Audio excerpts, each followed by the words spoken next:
Radio Publique Africaine.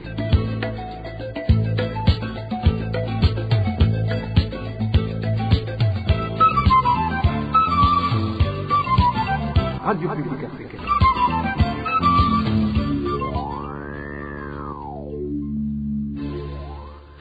Nous sommes vendredi 11 avril 2025. Bienvenue amis fidèles de la RPA à ce journal dont voici les principaux titres.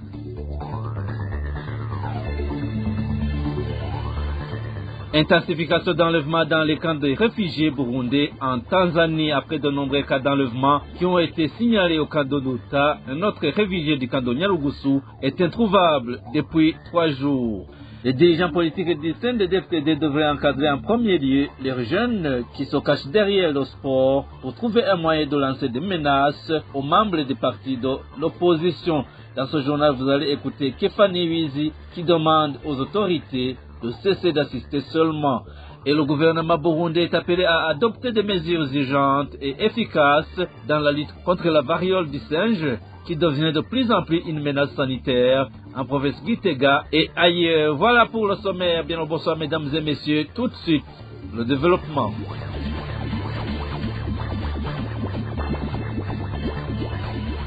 Droits de l'homme pour commencer. Les enlèvements des réfugiés burundais vivant au niveau des différents camps de réfugiés en Tanzanie continuent d'être signalés. Après les enlèvements signalés au camp de Nduta, un autre réfugié burundais a disparu dans le camp de Nyarugusu il y a 3 jours. Certains réfugiés du camp demandent aux défenseurs des droits de l'homme de continuer à plaider pour eux car le gouvernement tanzanien a l'intention de les rapatrier de force vers le Burundi. Le point avec Innocent Valentin Singirangabo. Ce Burundais qui a disparu dans le camp de réfugiés de Nyarugusu en Tanzanie est connu sous le nom d'Eliakim Sengiumba et s'occupait de l'abattage des animaux dans le camp. Ces enleveurs l'ont trouvé à son domicile dans la zone 11 ce mercredi 9 avril où des témoins affirment qu'il a été emmené par des hommes armés dans un véhicule de type Land Cruiser. Eliakim a été enlevé au milieu de la nuit dans la zone numéro 11 à son domicile numéro 12. Il a été enlevé par des personnes armées qui l'ont trouvé chez lui. Ces personnes armées sont venues à bord d'un véhicule de type Land Cruiser avec des vitres fumées. Nous connaissons ce véhicule qui appartient au service de renseignement tanzanien. Eliakim est introuvable jusqu'aujourd'hui.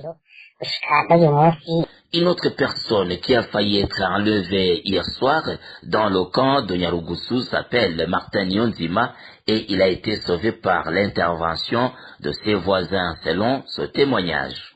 Martin Nyonzima est un réfugié burundais qui habite ici à Nyarugusu. Il a échappé de justesse à un enlèvement hier soir. 6 personnes sont venues le voir à son domicile et l'ont obligé d'ouvrir la porte et il a refusé. Il a automatiquement crié au secours et les voisins ont intervenu et voilà que les malfaiteurs ont pris le large.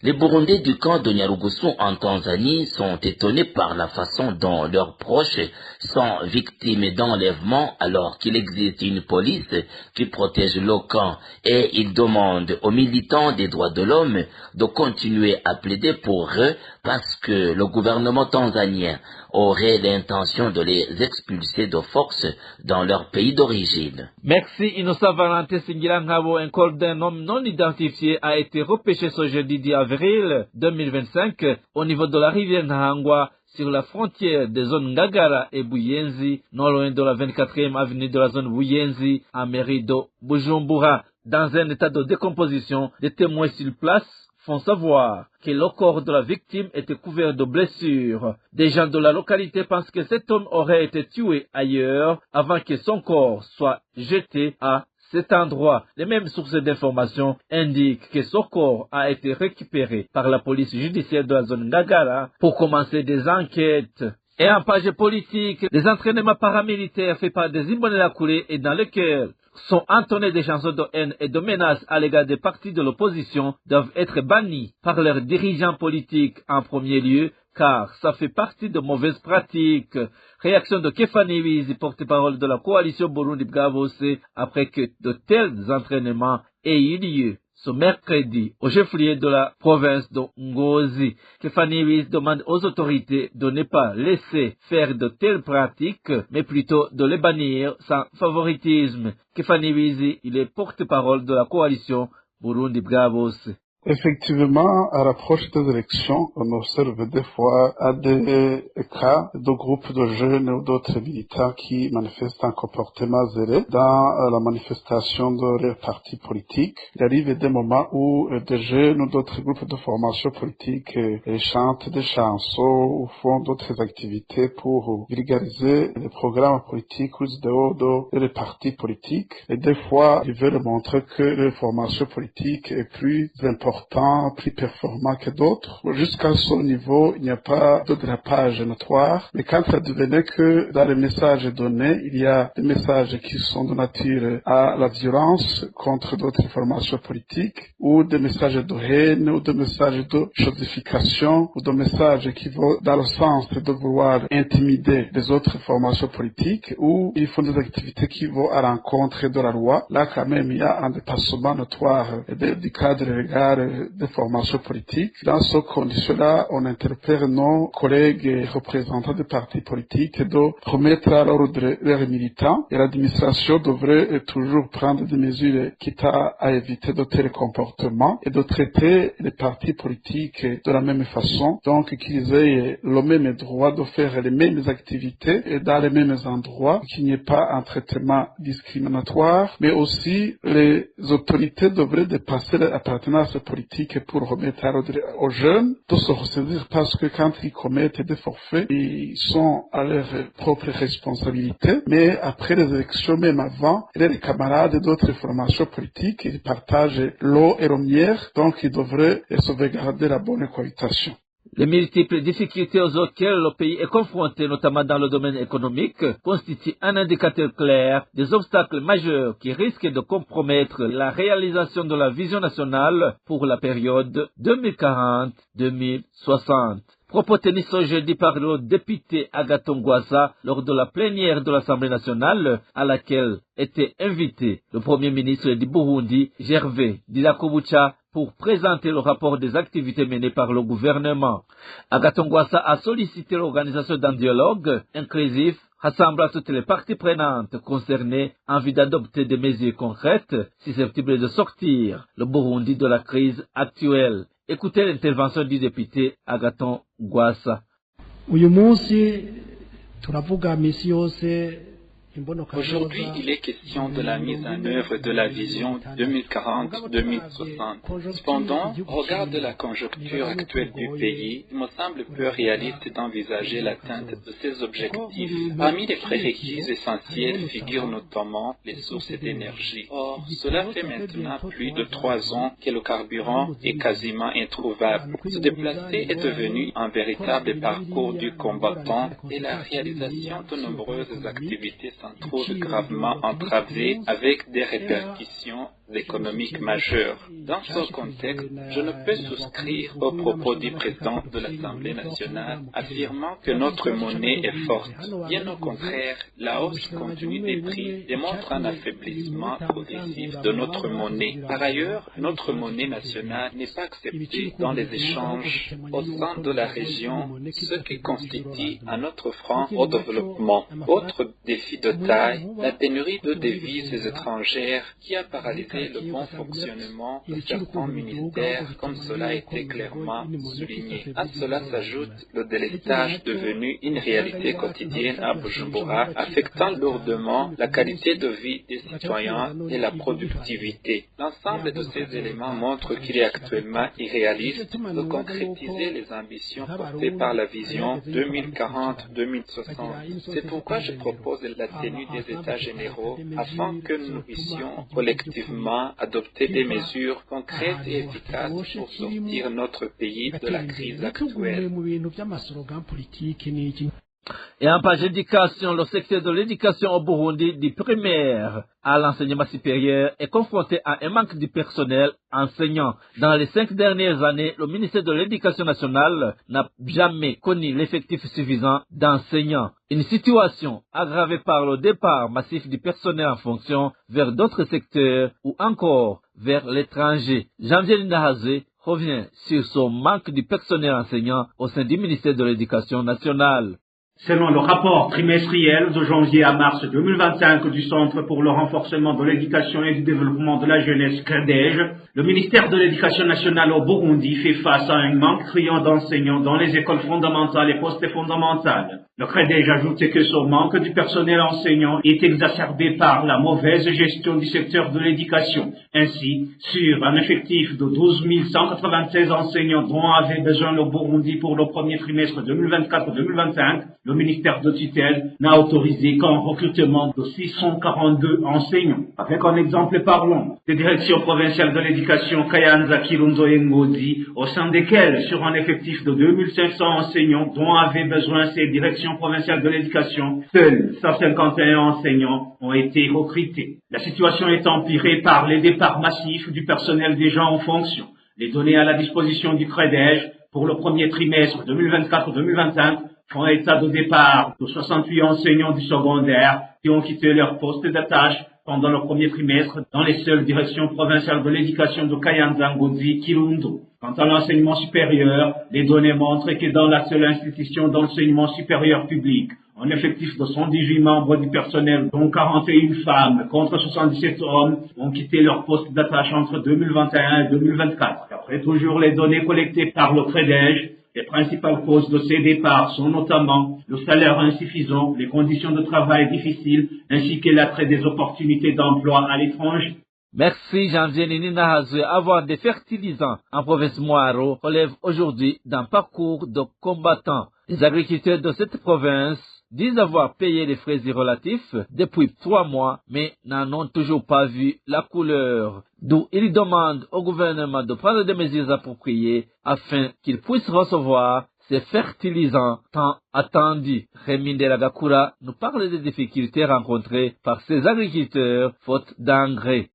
Les agriculteurs de la province Napo ne décolèrent pas, et pour cause, ils viennent de passer plus de 3 mois dans la santé d'être servis en fertilisants de type urée, mais en vain. Une situation qui ne les tranquillise pas, surtout que la saison culturelle B touche presque à sa fin. Concernant l'urée, nous n'avons aucune information. Et quand on va s'enquérir de la situation, on nous dit toujours d'attendre. Pourtant, ces cultivateurs s'étonnent de voir que, malgré qu'ils ne sont pas approvisionnés en engrais chimiques, les marchés noirs, eux, sont bondés et leur vente de ces fertilisants presque 4 fois le prix officiel. On payait 32 000 francs pour un sac de 25 kilos, mais pour un sac de 50 kilos, on nous faisait payer 65 000 francs burundais. Mais sur le marché noir, on doit débourser 220 000 francs burundais pour le même sac de 50 kilos. Les rares fois où les engrais sont distribués, tout est rappelé par les autorités administratives et policières. Révoltés, les agriculteurs de la province Ngabo demandent au gouvernement de sortir du silence au lieu de toujours se contenter d'engranger seulement de l'argent sans vérifier si les bénéficiaires ont été servis. Ils demandent également au ministère de l'Intérieur d'appliquer la mesure récemment prise concernant la traque des fraudeurs et de tous ceux qui s'en donnent à la spéculation de certains produits. Rémi Nderagakura, après une courte pause, la page santé. RPA. La variole du singe Mpox a pris une tournure inquiétante dans la province de Gitega. L'hôpital régional de Gitega accueille désormais un nombre croissant de patients atteints de cette infection. Selon les habitants, plusieurs facteurs expliquent la propagation de cette maladie, notamment les lacunes dans les mesures de prévention mises en place. Les citoyens appellent ainsi le gouvernement burundais à adopter des mesures urgentes et efficaces afin de lutter contre cette menace sanitaire grandissante. Le point avec Balthazar Mivuro. Au centre lié de la province Gitega, les mesures strictes de prévention contre la variole Mpox sont quasi inexistantes malgré la présence de la maladie dans les écoles, les quartiers et les hôpitaux. À l'hôpital régional de Gitega, un nombre important de personnes ont contracté cette maladie, principalement à raison de non-respect des consignes de prévention selon nos sources. Le Mpox se refait surface à Gitega et la situation empire. Faute de médicaments, les malades ne reçoivent pas les soins nécessaires. L'épidémie se propage visiblement, comme en témoignage des hôpitaux débordent où dédiés les patients partagent un même lit. Une scène est devenue rare ces derniers temps. Dans les quartiers aussi, les cas semblent se multiplier.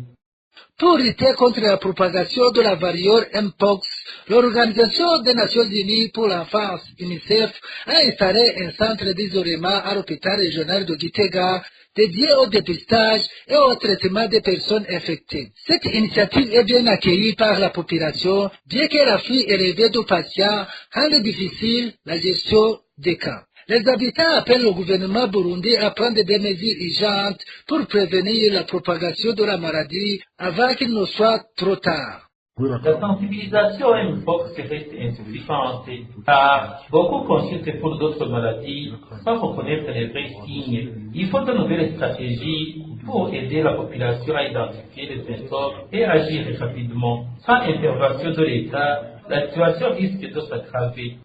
La variole Mpox est apparue au Burundi depuis le mois de juillet de l'année précédente. Balthazar Miburo, le Burundi intensifie ses efforts pour lutter contre l'épidémie de Mpox qui touche plusieurs districts, dont Bujumbura et Gitega. Plus de 3200 cas ont été confirmés, poussant les autorités à réviser leur plan de réponse à la Mpox. Ce plan révisé, qui inclut des mesures de prévention, de surveillance et de vaccination, a été officialisé dans un communiqué du Centre de contrôle et de prévention des maladies d'Afrique, le CDC Afrique, le 8 avril dernier. Dany Claire Ilatrouva nous en dit plus.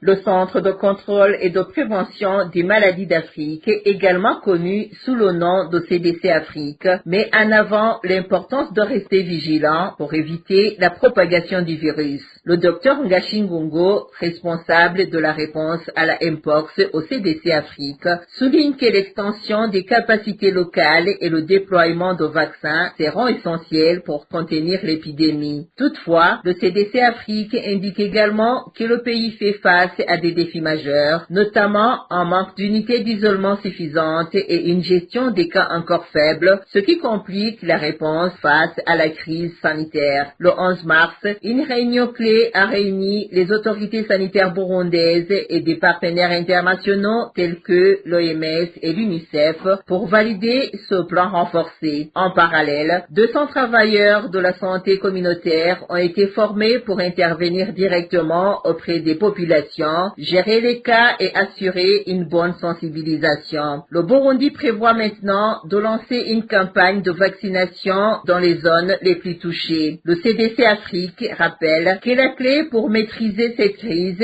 réside dans une réponse rapide et bien coordonnée. Merci à toi, Dany Claire. Il a trouvé ce reportage que nous clôturons le journal en français de ce vendredi 11 avril 2025.